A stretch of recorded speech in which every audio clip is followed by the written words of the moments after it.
Hello, hello, everybody. Happy Matrix Tuesday. Money. How's it All going right. tonight? It's going all right, CCM. How you doing? Yeah, well, so far so good. We'll see. I don't look like I'm lagging quite as much as I was. So if I disappear, guys, Jar and Dr. Korsen are gonna have to run the show without me here. So we'll see how it goes. Hey, you know the drill. As everybody's piling in, hit that like button, subscribe, share this thing out, because there's going to be some good information here tonight, especially if you have a brick and mortar business and you're trying to take in crypto payments. I think we got some good information coming your way. Thank you to Dr. Korsen. Anything else you want to throw out there before we say a quick hi to the chat and then bring up our guest? Maybe we go to the chat. I just want to take a quick look at the charts right now. I know it's not going to look good, but it ain't pretty. It definitely ain't pretty. You know what? Speaking of which, I'm going to bring the chat up on the screen. That way everybody sees that. And let's see. Let's make it through here. Damn it, Dave is in the house. Appreciate you being here. Damn it, Dave. Automatic beats. Yes. Awesome. Appreciate you guys. Let's see. Yes. Boy, I'm just flipping through it. All right. These guys have got the chat lit up by themselves. They don't need us. Holy cannoli. All right. Well, then let me tell you a little bit about our guest. We're going to bring him up. We're going to let him tell you about himself as well, because I'm sure I'll do no justice here. But let me tell you about, first off, how I met Dr. Korsen. It was 2024 at the Free State Bitcoin Digital Asset Conference in New Hampshire. You guys know, if you follow me on this channel, I've been to that conference a couple of times, and that was actually that one was the first time I had been there. And obviously, for Dr. Korsen, same thing. We introduced ourselves to each other. He started asking a couple of questions, and the next thing you know, I was just helping him set up a wallet, that kind of thing, and enjoying the conference as it was. Well, fast forward to about a month or so ago, I'm back at that conference again. You've seen the videos from that conference. Hopefully you enjoyed those. And we met back up, and he started talking to me about his journey since then, trying to get crypto into his business. So, he's got a lot of things he's done. If you're interested in reading, lots of links in the description to all of his books. And I'm sure he'll talk about that, because I'm going to make him tell his story here a little bit. But without further ado, let's bring up Dr. Korsen. All right. Welcome, sir. How you doing today? Fantastic. How about you guys? We're good. We're good. That's great. Excited to hear your story. Yeah, I'm glad to have you here. Glad to have you here. I've got a long story, so I'll make it short. Okay. Well, why don't you go ahead? Start us out, and then we'll jump in from there. And one before he starts, listen, I really would love to have some input from everybody in the chat. So if you have a question, throw it in the chat, and I will pull it aside and we'll ask later on as we go through. It's all yours, Jay. So I've been a chiropractor now. In January, it'll be 36 years. Wow. So hard to believe. I know I was going to say, you don't look that old, brother. I'm just saying. Chiropractics kept me young. Everybody should get checked once a week for the rest of their life until you or your chiropractor dies. And when your chiropractor dies, you should find a new chiropractor. The reason that I actually met you in New Hampshire is because I practiced for 10 years in Cincinnati. I opened 7 chiropractic offices there until April 9th of 1999, when my 6,000 square foot home was leveled in a tornado. But our family lived. I huddled. My wife huddled over the kids. I huddled over my wife, and literally within 5 feet, there was no house where we were huddled down. And we're originally from Long Island. I met my wife in high school. We've been together for 41 years. So we decided to rebuild the house and have a fire sale on all the offices. That is the doctors that were running them for me, they were either bought the office or they were fired. So Okay. There you go. I financed some of those. And then we moved to Rhode Island, and I practiced there for about 20 years, which was a couple of fun stories there. Fighting the man there with Ugh. Blue Cross Blue Shield. I spent 5 years in federal court, setting a federal precedent against post-payment audits in federal court for what they tried to do to me in Rhode Island. They Oh, said that they were must have sorry, been though. They were really sorry for what they did. They apologized like 1.65 million times. They were really sorry. Oh, okay. All right. But my attorney took 1.5 million. I'm sorry. Yeah. So who wins the lawsuit? Nobody, right? Just the lawyers. Yeah. And Right. then COVID hit, and Right. I practiced. I didn't take a day off. I was open all during COVID. Good. And September 1st of 2021, I received a notice that if I didn't get a COVID shot, that if I went into the office and opened the office on October 1st, 1 month later, it would have been a $300 per day fine, 30 to 90 days in jail, 30 to 90 days in jail per day that I was open, and a felony charge. Jesus. So Yeah, Rhode Island was definitely one of the worst states. That was Man. quite an event. So I wasn't going to take the shot. I saw so many of my patients getting sick after the shot, and Right. I saw a lot of bad stuff. The nurses and doctors that I took care of that were first to get it. Yeah. It was like a wall of it was a nightmare what I saw coming after they got their shots. So no way I was taking it. But I'm not the quietest guy on the planet. So I actually went on the news and told people that the masks were a farce, that social distancing, there's no science behind, and that the shots couldn't prevent infection or prevent the spread of it. And that got me 4 board charges. Oh my goodness. Oh my goodness. Keep stacking. So I had a decision to make. I tried to sell my practice. I only had 30 days to sell it. I couldn't sell it. So we just closed it down, sold my office condo, sold our home, and left the state and moved to New Hampshire. It's where we restarted, not knowing anybody. And here we are about 4 years later, almost exactly 4 years later. And can I ask what made you choose New Hampshire? So there are only 2 free states in the United States, in my opinion, Florida and New Hampshire. They were the only 2 that really didn't enforce any of the COVID nonsense. Right. And the reason we chose New Hampshire is because my son lives in Massachusetts, just about 40 minutes away from where we are. And my daughter at the time was in Vermont. Now she's in medical school in New York, in Massachusetts also. Okay. So close by. Yeah, so we wanted to stay by family. Yeah. That's why we chose New Hampshire instead of using my Florida license. So Gotcha. So I moved here basically with the Free State Project, which is basically a libertarian movement where we had decided to move to one state to condense our influence by basically having more people that believe in liberty in one state. And it's been very effective. We've been able to, I think that more than 50% of the people in our state house in New Hampshire now are liberty-minded, freedom-minded. So freedom-minded. Yeah. So that's basically how I wound up there. And then we met at the Free State. They have we have a conference on Bitcoin or cryptocurrency, and that's where we met about a year ago. I knew nothing about cryptocurrency. All I knew is that I missed the boat. My friends had told me to buy crypto. They were giving it away. They were mining it, and they were giving them crypto away, and you couldn't do anything with it. I thought, well, that's crazy. You just basically what are we buying? Just basically electrons for? That's crazy.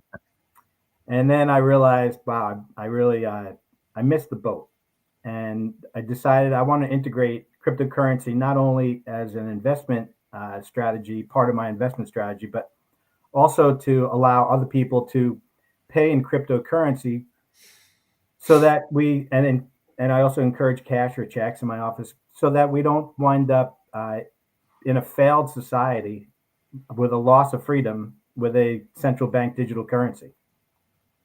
Yeah. So here I am a year later after trying to implement allowing people to pay in cryptocurrency, and I did it wrong. I did it wrong at first. I took some advice from some people, and basically what I did was I set up.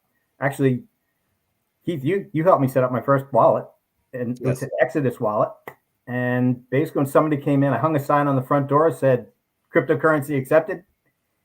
And a lot of the people from the Free State, they paid with cryptocurrency. But what I did was I received the payment personally into my personal wallet, my Exodus wallet, and then I took cash out of my pocket and put it into the business, my chiropractic practice.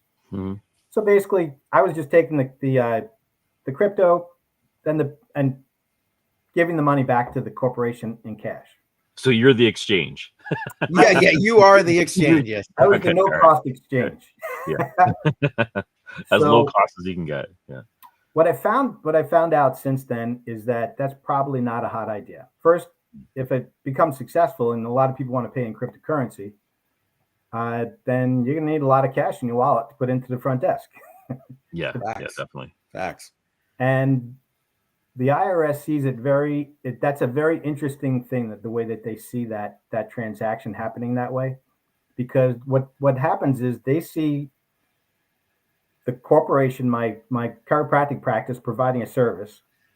They see me taking the money directly into my Exodus wallet. And then when I pay the corporation, when I took that cash and put it in the front desk, they actually see that as it's a shareholder loan to back to the corporation, which creates this like an accounting nightmare. Okay. So everything, when it's on a small scale, it's not a big deal, right? You just put cash into the front and you took the crypto. And what do you guys call it?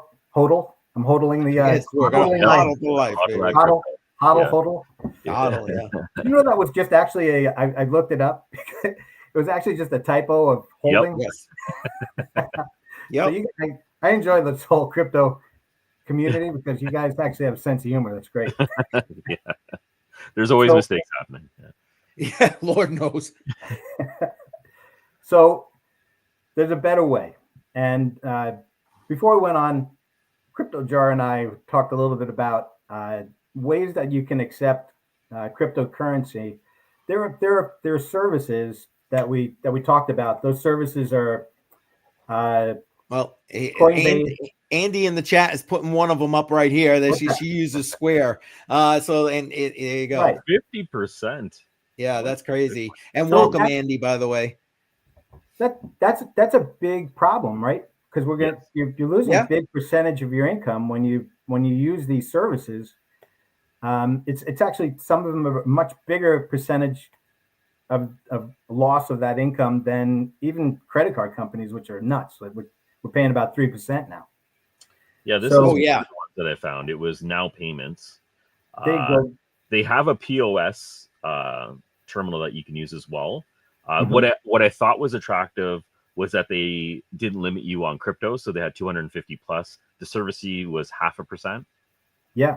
Right. And they also allow you to settle into US dollars immediately. So I thought it was a good idea, but you were talking about transaction fees and everything else that's associated with it. Right. So there are more fees. So they're quoting here a 0.5% service fee. Yeah. And that may be true, but I haven't really looked into them. But that seems a little odd because the average right now in the industry, I believe, is about 5%. That if we go with like Coinbase Commerce or BitPay, Open Node, Strike for Business, and even the one that you just mentioned. Yeah. So the IRS loves those companies, by the way. You know why, right? Well, it's all KYC. Yeah. It's way out in the open, and you never really deal. You don't really have a crypto practice, or you don't really have a crypto business at that point. That's right. Because the crypto is going right to those companies that you're working through. You're never really holding any crypto. You're just basically converting money. You're converting crypto to money immediately and putting it in your bank. So if you don't need it 100% of your income as operating costs, then it does make sense to take the crypto, put it in a wallet or storage of some kind, and just leave it alone. Right? Over time, it's not fair to look back at Bitcoin right now, the last 10 years, but let's just use the last 4 years or 2 years, and you see the potential upside. Yes. I'm not thrilled when I look at my Exodus wallet in the last couple of days, but but you have to look. It's a long-term game, right? This is not a short-term thing. Right. Yeah. So what are we at right now? We're at like 92. 93? Holy Jesus. Oh, we're above 90, so I'm happy about that. Yeah, it's going into the 80s probably. It's going to hit that 88 mark. But yeah. I know that's not why we're here to discuss, but still. Right. So I'll say it for you. I think it's going to go back into the probably the mid 80s, and I'll tell you why. Because there's a big bubble right now. There are several bubbles in the United States, at least.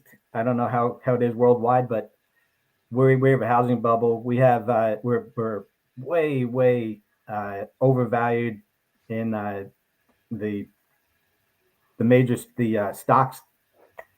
AI stocks are just insane right now. I think the founder of OpenAI just basically admitted that he needs $1.8 trillion and his total revenue was 20 billion last year, and his stock keeps going higher. And he said that it's going to be like the bank. Yep. Us taxpayers, the government's going to have to bail him out. And he's already announced that. Yeah. So Bitcoin and cryptocurrency are kind of, they're like the canary in the coal mine. They're usually the first to show a down dip, but the market's going to follow it. And still, having said that, if you have a longer term, and you have a business, and you can take that small percentage of people that want to pay in crypto, and you can keep it and hold it, you're going to be way better off in the long run. At least, so that's my game plan with cryptocurrency. To give you an idea, if I see 50 people in a day, only 2 or 3 are paying in crypto. So it's not a something that's widely accepted or done now. So for that small amount, it's safe. So that's where you're at right now. Has it grown to this, or is this kind of like the level that it's been at for a while, or do you see it growing more?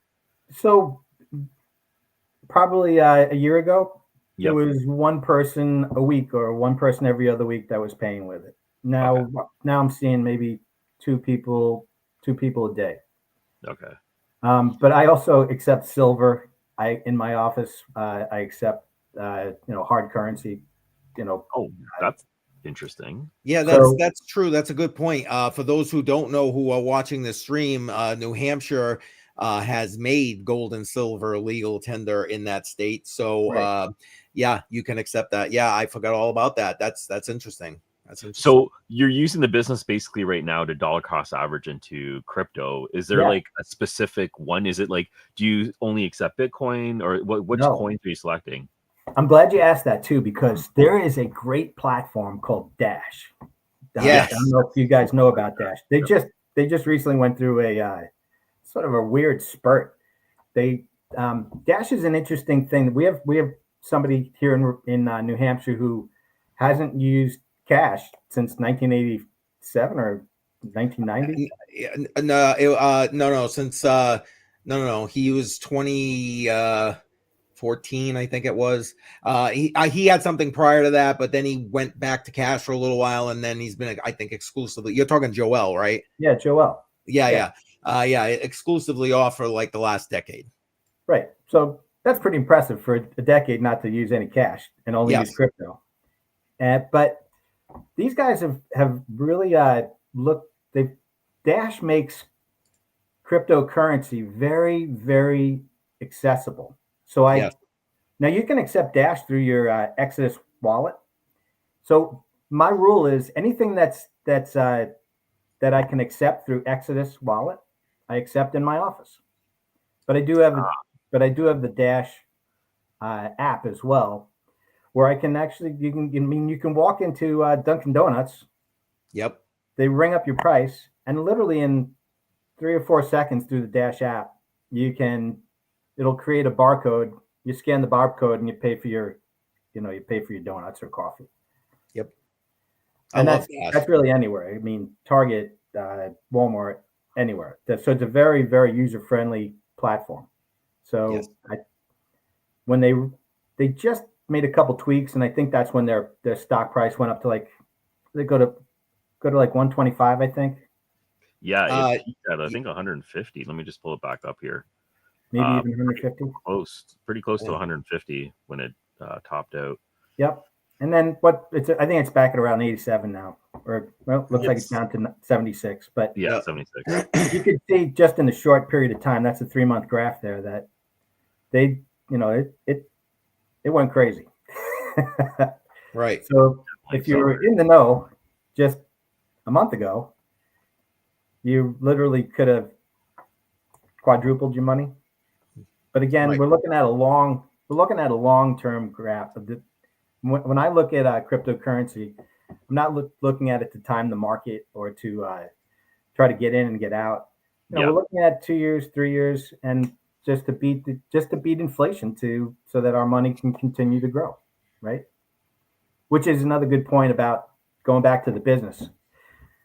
Once you collect, so I told you what my mistake was. I put everything. I'm interested to see what the solution is. I think I know, but tell us. Absolutely simple solution.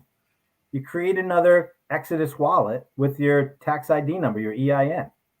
So now the corporation, so the IRS doesn't look at cryptocurrency as income or revenue. What it looks at cryptocurrency as an asset or property. Yes. Okay. Mm-hmm. So when you receive that property, you have to report its value as your income. So if somebody paid you a side of beef, yeah, you got to report. Or that's not a good example. Somebody gave you a car as your as payment. Okay. You have to report the approximate value of that car as your revenue for your corporation. But over time, like a car will depreciate, mm-hmm. and until you sell the car may appreciate, it may depreciate, but until you sell the car, it doesn't. There's no other transaction that triggers for the corporation. So you have no profit or loss until you sell, trade, or swap your cryptocurrency inside your Exodus wallet. Okay. That's interesting. So annually, how does that work with taxes then? How are you reporting income? Real simple. You just download a CSV from Exodus and you hand it to your accountant, and he is able to see what transactions took place, to see if there were whatever you sold, or if a taxable transaction is triggered with a swap, right, or a sale. Then you see, based upon your basis, which is how much that car was worth when you bought it. Yep. Compared to when you sold it. Because if it was somebody gave you a 1966 GTO and you reported that as revenue, and you sell that GTO 5 years from now and you make 40 grand on it because it's worth $40,000 more. Now you have a taxable event of $40,000 if you sold that car for $40,000 more, and crypto is no different. So that would only be taken into effect when you actually sell. So if you never sell and you're holding it, that's right. What? So you're just basically. That's why I like you guys that hodl thing. Yeah, right. There you go. Exactly. That's what we're about. Yeah, exactly. And then you can always choose to sell when it makes sense, right? So you'd only take That's an allocation and convert whatever you need at the time. Absolutely. So that's really that's the better strategy. The better strategy, in my opinion, is put it into a corporate wallet without having to go through these other companies. Now, if you need the money as operating and the majority of your business is going to be in cryptocurrency, yeah, you're going to need to convert some of that to cash to live, or could at least have people pay you, have them convert it and pay you in Dash, so that you can pay for things immediately at the grocery store or at the whatever, wherever. Yeah. Okay. Yep. I'd like to take a quick second to just reset the room because we've had some people kind of jump in.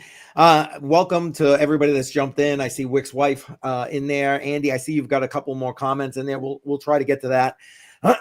And listen, tonight we're lucky to have Dr. Jay Korsen. He's here telling us about his journey from to be able to actually take cryptocurrency payments into his business, the good, the bad, and the ugly, basically, of it all. And so if you have questions, by all means, please put them in the chat. Don't hesitate. We'll try and get them answered here before the stream is over. Okay, room reset. Where do we go from here? Here's another interesting United States fact. If you have a big business and you want to accept cryptocurrency and you have a transaction that's over $10,000, there's this crazy thing called a Form 8300. Now, the government's delayed the reporting on Form 8300, but those have to be reported to the federal government now if you accept a payment of $10,000 or more in cryptocurrency.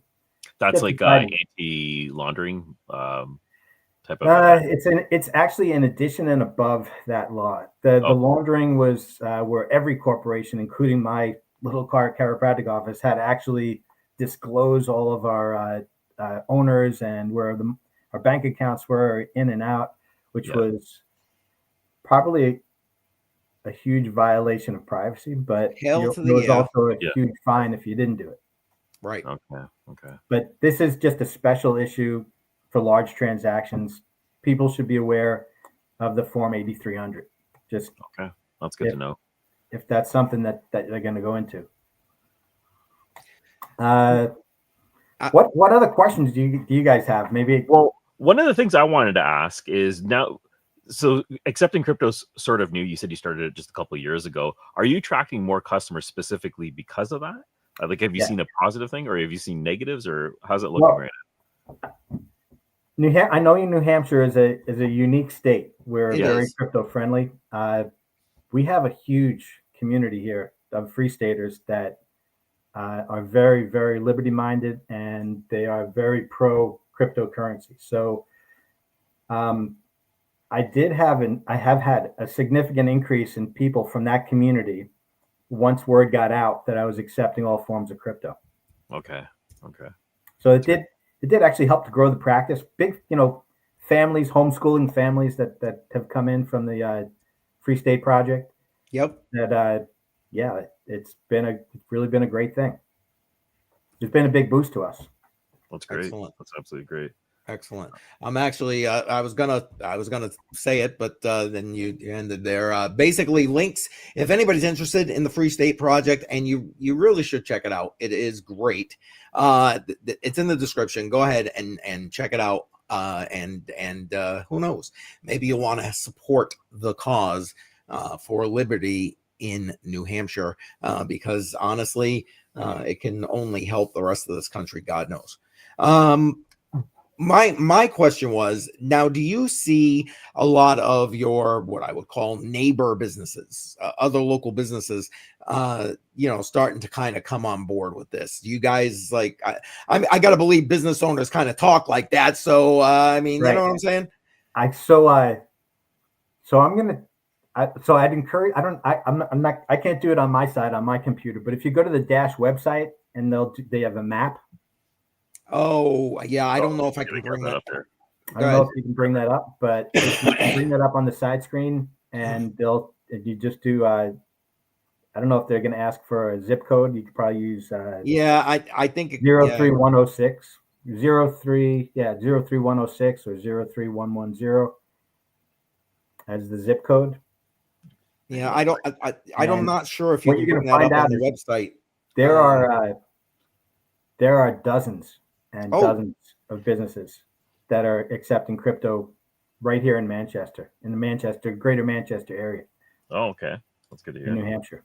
Just give me a second. Let me see if I can find that. Yeah. Okay. Well, while you're working on that, I've got a follow up. Now, I know you're saying that you accept whatever crypto, if it's an Exodus, boom, no problem. Yeah. But are you seeing any one or two coins in particular? That's a good question. Let's take a peek. Okay. I can answer that question. So the bulk of it is in Bitcoin, but then I've been paid in ETH, Ethereum, Tether, XRP. I've been paid in BNB. Oh, BNB. There you go. Solana. Solana is interesting too because you could stake it. I've staked all my money inside Exodus, and there you go. I just keep going up. Yeah, why not? Right? Exactly. You can. Why not? Staking so good. Yeah. What else have I been paid in? I've been paid in USDC, and I have gotten paid in Dogecoin. That wasn't so great. There are ups and downs. It all averages out though, right? Would you prefer accepting payment in a stable coin just so the currency stays the same, or no? I've never really not partial to. So, I've never really made a distinction between the two. Even I'm stable coins are stable, but there's upsides and down coins. Well, sure, they're attached to the dollar, also, So yeah. And if they're attached to the dollar, and the dollar if they keep putting out dollars and making the dollar less valuable, then why would I not accept the other coins? Yep. No, facts.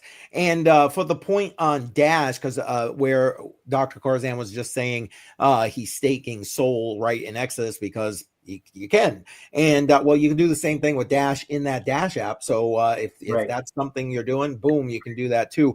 We do have a question from the chat here. Let me bring it up. Go ahead. Wick's wife, welcome, Wick's wife. Appreciate you being here. She says she has a brick and mortar business. Does accepting crypto complicate your taxes? Is there a % merchant fee like debit credit cards? So I guess it really goes back to whether if you decide to use one of those, like somebody said they were using Square, apparently accepts crypto, or if you're using Coinbase Commerce, BitPay, OpenNode, Strike for Business, and what was the one that you mentioned that you brought up on the screen before? There was Now Payments. Oh, Now Payments. Yeah, Now Payments was one, and there was another one, BitPay. I think it was BitPay. Yeah, BitPay is another one. Yeah. So if you're using those, then yeah, it depends on what the percentage is that those merchants collect. But remember, you're giving them your cryptocurrency, you're giving them all your upside. They're charging you a fee in order to be able to put it back in cash into your business. So yeah, and I'm gonna go out for Wick's wife. Fine, 89. I'm going to go out on a limb and say that you're paying at least 2% to 2.7%, and if you're paying more than that, you're getting ripped off. But just to receive a credit card. Yeah. Right. Yeah, so if you're really concerned about a central bank digital currency taking away people's freedom, then I would encourage you just to give that 2.5% back to your clients and have them pay you in cash or a check. There it is. And she's telling you right there, you're pretty much spot on, 2.6. Now, the other piece, 36 years. Yeah. The other piece to her question was complications with regard to taxes. And I know you're not a tax person and we're not here for tax advice, but anything you can tell her in your journey about that. So I came prepared.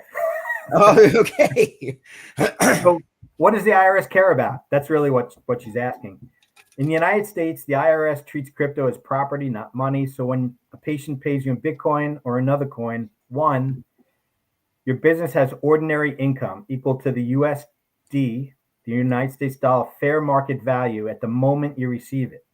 Two, if you later sell, swap, or convert that crypto, there's a capital gain or loss based on how the value changed between when you received it and when you disposed of it.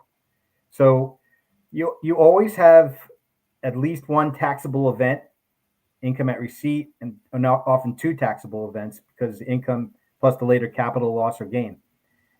And digital assets are now a specific category on your tax return, but they're still treated as property for federal income tax. So that is the long and short of the answer, but that's a more specific answer. Oh, thank you for having this guy come prepared. I'll tell you what, it's funny.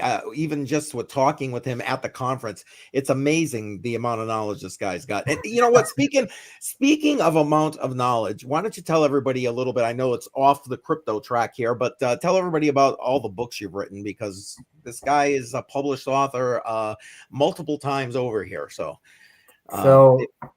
I've written 17 books, which basically means I have a lot of spare time on my hands. Got your own library. Yeah. My first book I wrote was a textbook for chiropractors to how to stop accepting health insurance and how to make 100% cash only practice viable and successful, which is what I had to do after I stopped accepting insurance of all kinds in 2008. Right. And that book eventually became, they used that book at a couple chiropractic schools. I got to go lecture around, and that was sort of a financial windfall for me. So that was really a great thing. But if you're not a chiropractor, there are lots of other books that I've written. I did go to seminary school. Don't hold it against me. I was kicked out. So I was kicked out. Oh boy. You know what I got kicked out for? I got kicked out for asking questions. Oh, and see, some of the questions they felt that I was in the wrong place because the questions were disrespectful. And my opinion is that there are no disrespectful questions when it comes to faith, because if you really truly believe that the Bible is the truth, then yeah, you can ask any question you want. You might not like the answer, but the truth is always going to be in there. So I found it interesting that they didn't think that they didn't agree with that. Wow. So I set out every day for the last 15 years on my Facebook page, YouTube, Rumble, X, all of it, Substack. I ask a new question, a question that they may have thought was inappropriate. I'm starting to run out of things to ask because after 15 years, you do that every day. Yeah, I ask a question. That's a lot of questions, man. Read the verses in the Bible and then come to a conclusion based upon what I read. And so after I had 365 days of those, I put together a 365-day daily devotional. Nice. And then I did another one, and then another, and then 6 of those. And there's probably 3 in my computer that I thought the world just didn't need anymore. I've done a fast for 14 days, 14-day water fast. And I documented my journey. There was no place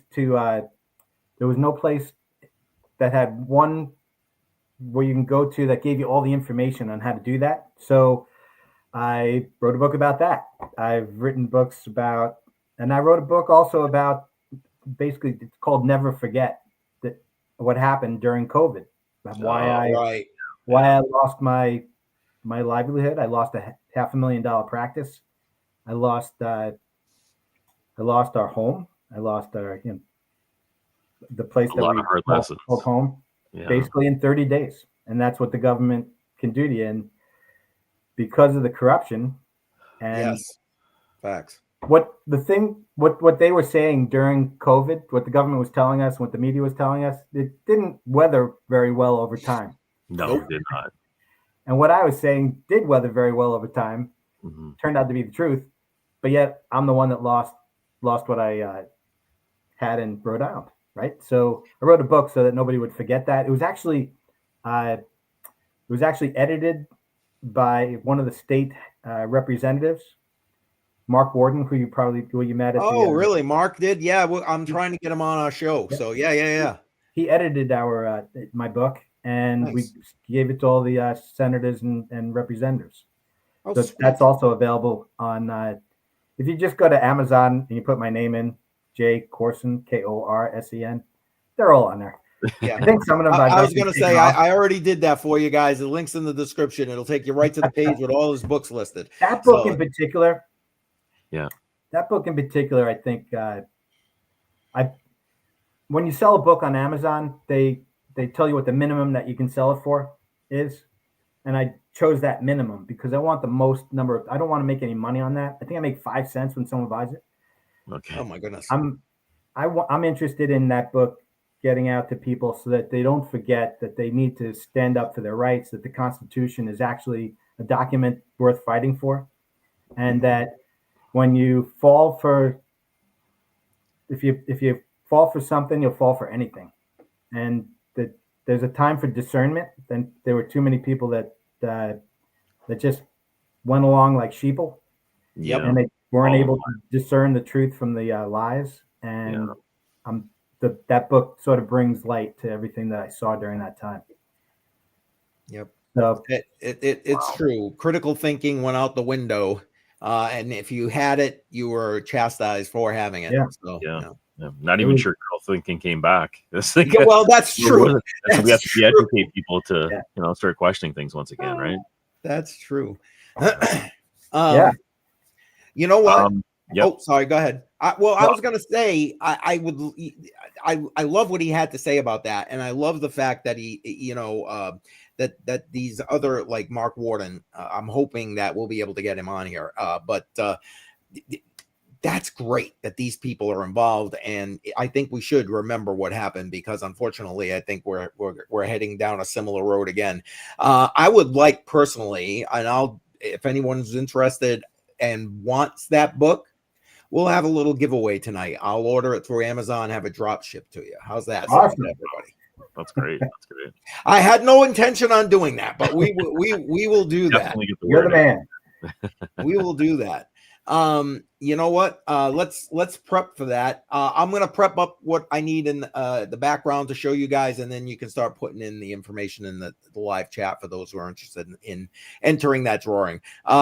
Jar, I'm sorry, you had a question. No, jump right in. No, while you go ahead and do that, my question is, if for anybody that's looking at accepting crypto, they have their business, and there's a lot of lessons learned on your side. What do you think would be the best path or lessons learned for someone that's just getting up? Like, what direction would you say to go in? Keep it simple. Honestly, that's really the best advice I can give you. It's the advice I give people, chiropractors, when they're starting up their practice. Yeah. The system that's the best is the one that you'll continue to use. And if you keep it simple, you'll continue to use it. So do what my friend Keith did for me. Open a crypto wallet. Mm-hmm. I like Exodus, but just because the first one I used, right? Yep. And then I'll ask you guys a question too about Coinbase. Nobody likes to keep money in there, and I never really fully understood that, and I don't, because I've been watching you guys for a long time. So keep it simple. Open a Exodus wallet with your tax ID number or EIN for your corporation. Make it nice and simple. Inside that wallet, and then be really, really careful about your 12-word key. Put that in two very safe places in two different locations. Okay. Once you have that, when a person says they want to pay with crypto in your business, open up that. It's very simple to open up the wallet. Ask them what kind of currency they want to use.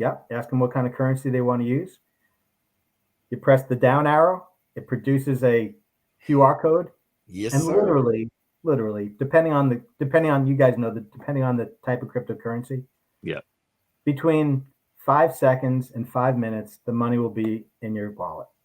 And it's just really that simple. If you have one of those transactions, go ahead. No, I was going to say, and don't forget CSV at the end of the year, get it to your account. Yeah. If you have one of those transactions actually do it quarterly is my advice. Oh, good idea. That's what my accountant and I do. Okay. Download the CSV quarterly, send it to your accountant, and they literally will take it from there. It doesn't have to be any more difficult than that. There you go. When you're exporting the CSV or when you're getting the transaction, is the time of value also a line statement in there as well, so people can see the actual value in US dollars? So that's already recorded. It's already in there. So that's a great question, because you have to report what the value of that transaction was, the value of that property at the time it was transacted. So the date, the type of crypto, the value is going to be, and the person and whoever sent it to you, that's all in the CSV. Perfect. So it's all logged there, nice and clean. Very, very clean. Yeah. Okay. Yeah, now, including the TXID, so you can go right on the blockchain and check every single one of them. So you're using Exodus. Have you ever considered using a hardware wallet just in terms of accepting crypto? And is there any reason why you're specifically using a software wallet? It's just the first one that I used. Honestly, I might use a hardware wallet, but I've never tried it, and I haven't figured out how to use it. Is it as easy to produce a QR code? Absolutely. It's an extra layer of security. If your PC was exploited in whatever way, someone might get access to your funds or your wallet. Having a hardware wallet, it just adds another layer of protection and authentication to allow that transaction to go through, whether you're sending or receiving. So just something good to consider. Yeah, I'd love to learn more about that. Yeah. Well, definitely. You and I are going to have to chat again. I love Tangem, and so does Jar. It makes it really easy and operates similar to the Exodus that you're already using on your phone, but with a couple of additional, like he said, basically layers of security. Yeah. I just want to throw up the banner real quick, and then I'll let you chat here. All right. Anyone who's interested in getting that book, I will drop ship it to you. Put Liberty in the chat. I figure that's Liberty. I love it. Yes. Liberty in the chat, and we'll do that. We'll pull that before we're done tonight. All right. Sorry. Didn't mean to interrupt you, Jay. Go ahead. No, all good. I did put together a little flow chart, basically of how simple it is to have this actually work in your business. Okay. So we went over it sort of. Well, quickly, is it up on your computer? We can bring it up on the screen. I don't have it up on the computer. Oh, okay. But it's pretty simple, right? Step A. Go right ahead. Yeah, have at it, man. Set up a dedicated business wallet. We talked about that. Then number one, after you do that, invoice the patient in dollars, in dollar amount. So you're going to tell them how much they're going to send you. The patient pays with the crypto. You immediately record the income in your business software. So you might have to, I use a app called Jane app which is used in the healthcare profession. I actually had to go in and add crypto as a payment to receive. This cash was already in there. Credit cards were already in there. Check was already in there. You just have to add another category, crypto. So now that you'll record that in your business software, we call it an EHR system. You store the crypto in your business wallet, maybe even in a hardware wallet. Yeah. And at the end of the year, your crypto is listed as a business asset, right? We talked about that. Then you record a capital gain or a loss at the end of the year, if that happened. Right. And literally, that was 6 steps. It's that simple. Excellent. So you just brought a very loud, long-winded guy on to talk about those simple 6 steps. Yeah, well, it's been an interesting conversation, though. You're not that loud and long-winded, I just gotta say. But if anybody else has any questions, again, put them in the chat. And again, if you want an opportunity to win that book, we'll do the drawing. Liberty in the chat for your chance to win. Jar, you got other questions for the man? Yeah, give me a second here because I just moved my notepad.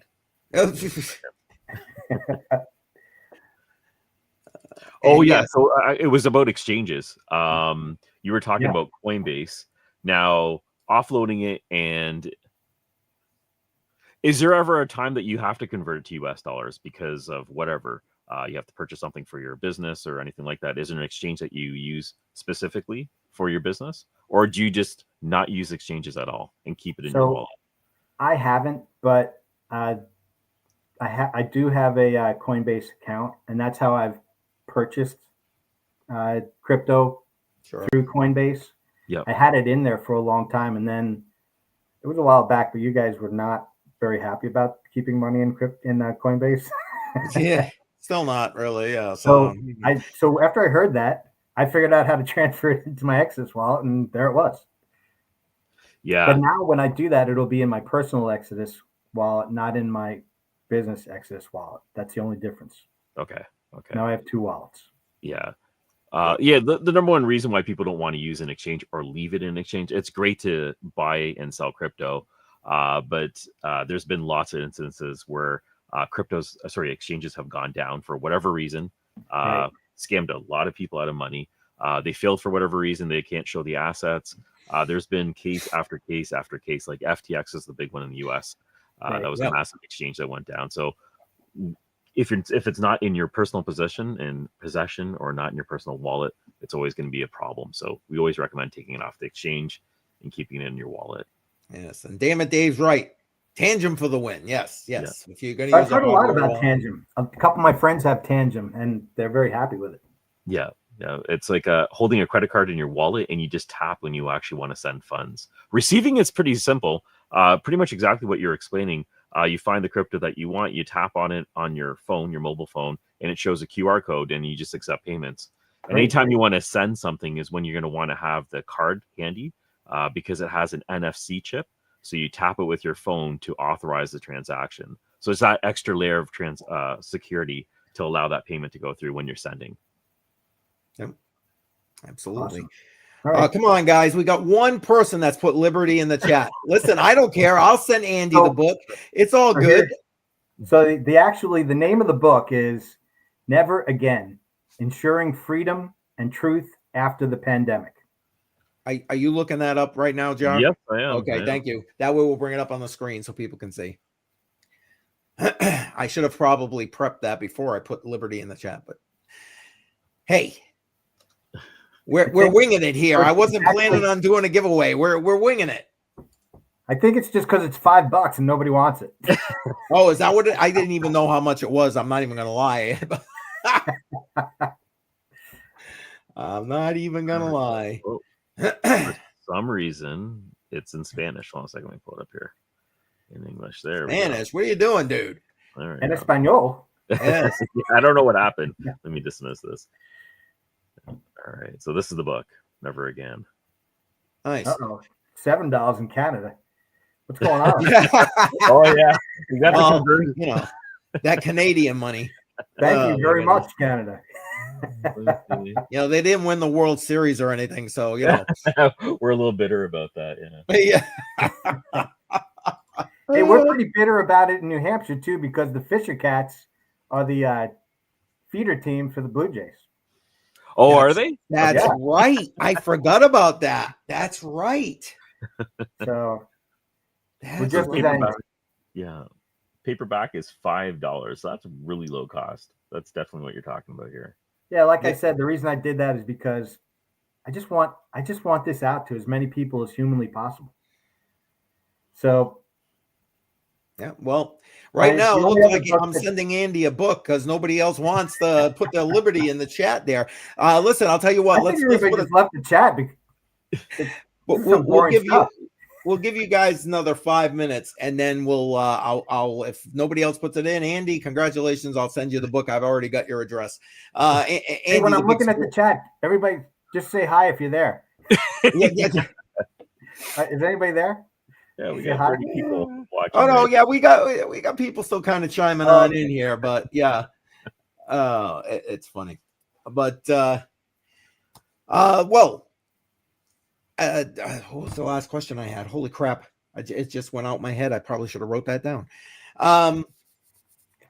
If you had to give Well, actually, Jar kind of asked that question. I won't go down that road.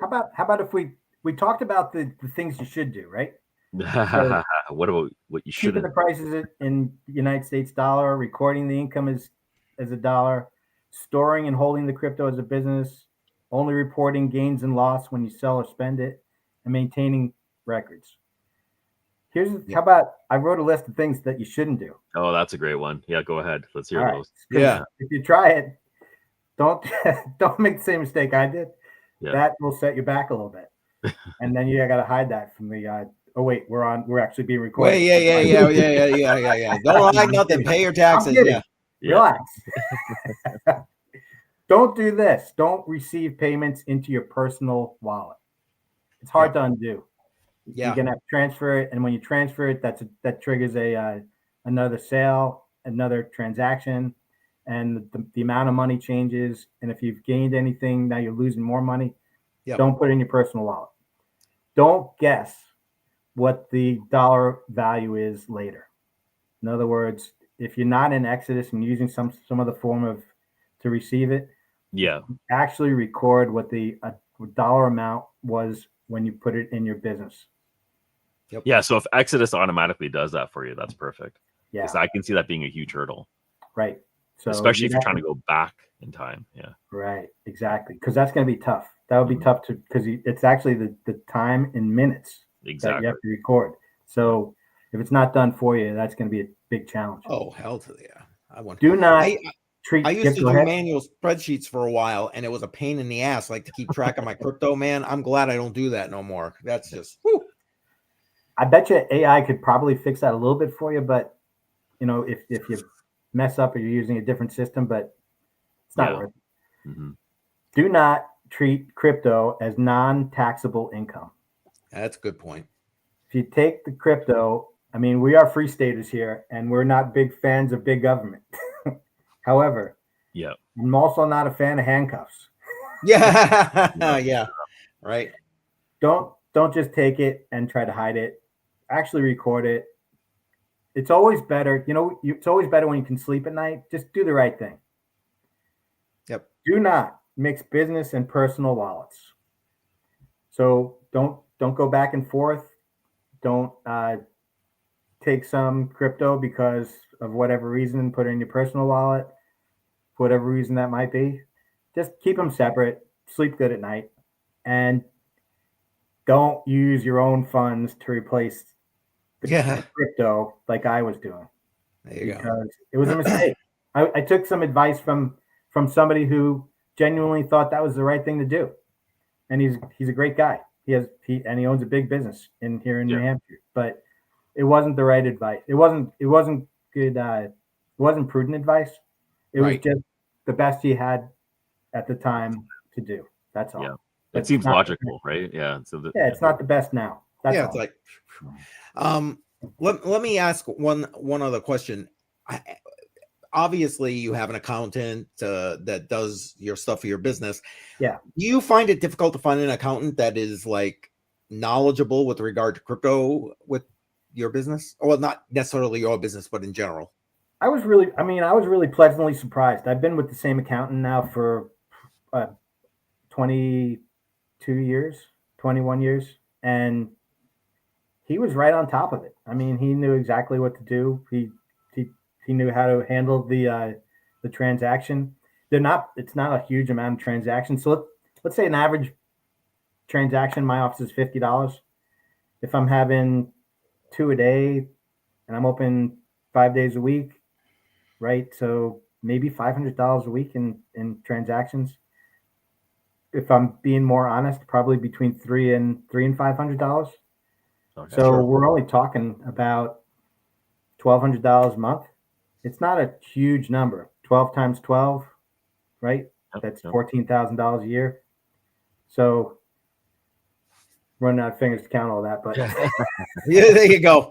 And damn it, Dave's saying most accountants do not care as long as you give them that CSV. Yeah, because they're just pulling it right off of that. Yeah, that's it. They just have to know that it goes into a different tax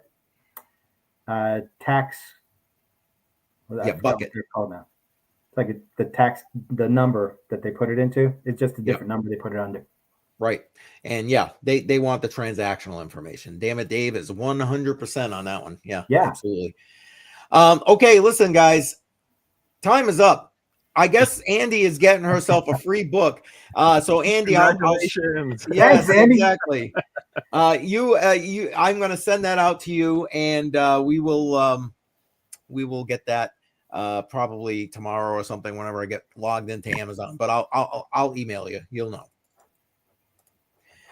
All right. Jay, anything else you want to tell everybody before we kind of wrap this thing up? Yeah, don't miss a single show on your Crypto Coin Mindset, because you'd be an idiot if you did. There you go. Thank you. That was very nice. This has been a paid sponsored announcement. Yeah. I appreciate that, man. Jar, what about you, man? Anything you want to wrap us up here? For me, I don't got a lot going on, but it was a great discussion that we had today. Learned a few things, and hoping to do this again because it's really nice to see how things are growing in the space, especially when it comes to businesses and transacting and just dealing with customers in general. Like, I'm in a different line of business, but it's interesting to see how you handled it and how you're growing with it as well, with all the changes and with all the regulatory changes. That's probably going to change again in a year. So maybe we can chat about that in about a year from now. That's an interesting point. That's right. We got all this regulatory stuff coming down. Well, in theory, coming down very soon. So, yeah. Hey, I will say one more thing. For a very practical way to buy and use crypto, or receive and use crypto, check out Dash. It really is a decent system. Simple, it's easy for somebody that's just getting started. Yes, it is. Perfect. Definitely check out Dash. Yes, it is. Well, listen, Jay, appreciate you being here, man. I know it was a long time in coming, and it was great to see you live. And you and I are going to get back together here so we can help with the Tangent thing. But awesome. Thanks for being here tonight and answering questions and all that kind of good stuff. Yeah, definitely great to have you. You guys have a great. And there you go. There's Andy. Dr. J is cute. There it is. Bad news. He's got the ring on. Oh, that's funny. I love it. I love Andy. She's a sweetheart. All right. Well, if that's all we got, guys, I guess that's it. We'll head out of here. And actually, if I can do my own shameless plug here real quick. Obviously, don't forget Friday night, 7 p.m. Eastern time, Crypto on the Rocks. But this Saturday, 11 a.m. Eastern time, is my first Q&A series for seniors. Myself and Crypto Billy will be live at 11 a.m. We're going to answer senior questions about crypto. Doesn't matter what the questions are. We'll do our best. And if you know someone who's a senior who maybe just wants to get some information and, they don't want to hear from their cousin, their crazy uncle, whatever, send them to that stream this Saturday, 11 a.m., and we'll try and help them out. Good stuff. All right. All right, then we'll next head month, out. I'm a senior, 60, man.